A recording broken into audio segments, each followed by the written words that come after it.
ফ্লামিড, Flagyl, মেট্রিল, ফিলমেট, অ্যামোডিস এগুলোর একটাও diarrhoea বা পেট খারাপের ওষুধ না।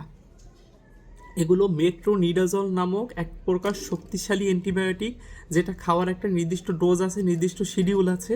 যেমন ধরুন 8 ঘন্টা পর পর দিনে 3 বার 5 দিন একটা শিডিউল। এটা যে কতটা একটা শক্তিশালী অ্যান্টিবায়োটিক সেটা আমরা বুঝতে পারি এটার চিকিৎসার ক্ষেত্রে কোন কোন ক্ষেত্রে ব্যবহার করা হয়।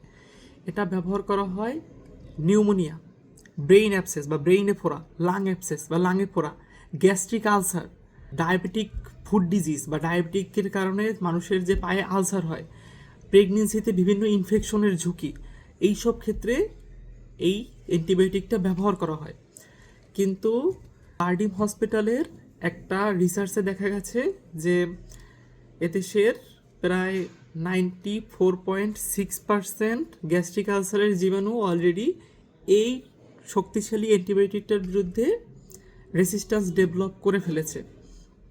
এর মূল কারণটা হচ্ছে এটা যথেচ্ছ ব্যবহার, অর্থাৎ ইচ্ছে হলো কিনে খাওয়া শুরু করলাম। তো আমাদের দেশে যেসব ডিসেন্ট্রি বা ডায়রিয়া বা পেট খারাপ বা ফুড পয়জনিং জনিত সমস্যা হয় সেগুলো 90% হচ্ছে ভাইরাস বা ব্যাকটেরিয়ার কারণে হয়ে থাকে, যেটার ক্ষেত্রে এই মেট্রোনিডাজল গ্রুপের ঔষধের কোনো ভূমিকা নেই। তো এটা খাওয়ার মাধ্যমে শুধুমাত্র এটার প্রতি রেসিস্ট্যান্স ডেভেলপ হচ্ছে, যার ফলশ্রুতি দেখা যাবে যে জটিল জটিল রোগের ক্ষেত্রে যে এই অ্যান্টিবায়োটিকটা ব্যবহার করা হচ্ছিল সেসব ক্ষেত্রে আর ব্যবহার করা যাবে না।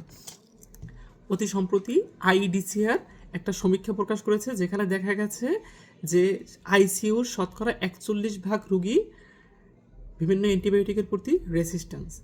তো সেক্ষেত্রে যে যখন পেটে সমস্যা হবে বা ডায়রিয়া বা ফুড পয়জনিং হবে সেক্ষেত্রে একমাত্র চিকিৎসা হচ্ছে সবার আগে ওট স্যালাইন, অর্থাৎ মুখে খাওয়ার স্যালাইন।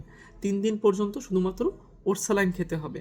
এরপর ডক্টরের কাছে গিয়ে দেখতে হবে, ডক্টর নিশ্চিত করবে যে আপনার এই সমস্যাটা কি ভাইরাসের কারণ হয়েছে, ব্যাকটেরিয়ার কারণে হয়েছে নাকি এমিবার কারণে হয়েছে। ডক্টর যদি নিশ্চিত হয় যে এটা আপনার এমিবার কারণে হয়েছে, শুধুমাত্র সেক্ষেত্রেই এই মেট্রোনিডাজল গ্রুপের ঔষধটা খাওয়া যাবে। আর এই অ্যামিবার কারণে যে ডায়রিয়া বা ডিসেন্ট্রির পরিমাণটা বা পার্সেন্টেজটা এদেশে খুবই কম, শতকরা 10%-এরও কম, কিন্তু এদেশে 90% মানুষ দেখা যায় যে পেটে সামান্য অসুবিধা, পেটে ব্যথা, এটা খাওয়া শুরু করেন। তো মনে রাখবেন এটা পেট খারাপের খাওয়ার মতো কোনো ঔষধ না। ধন্যবাদ।